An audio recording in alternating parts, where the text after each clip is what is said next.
29 March 2025 মানে আগামীকাল এই গ্রহণ কিন্তু গভীর তাৎপর্যপূর্ণ, সমাজের জন্য, জনসমাজে একটা গভীর ইম্প্যাক্ট কিন্তু ফেলতে চলেছে। এই গ্রহণে শনির প্রভাব কিন্তু বিশেষভাবে লক্ষ্য করা যাচ্ছে।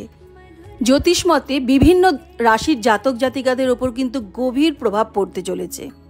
না, ভয় পাওয়ানোর জন্য বলছি না, কিন্তু যে রাশি জাতক জাতিকাদের একটু সতর্ক থাকতে হবে তারা হলো মেষ রাশি, সিংহ রাশি, তুলা রাশি, ধনু রাশি, মীন রাশি এবং কর্কট রাশি, যেটা কিন্তু আমার নিজেরও রাশি।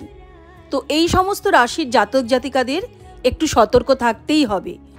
অহেতুক বাদ বিতণ্ডা, ঝগড়াঝাটি, অশান্তিতে জড়াবেন না এবং অবশ্যই নিজের স্বাস্থ্যের দিকে নজর রাখুন। সবাই অবশ্যই জয় সিয়ারাম, জয় হনুমানজি বলুন এবং লিখুন।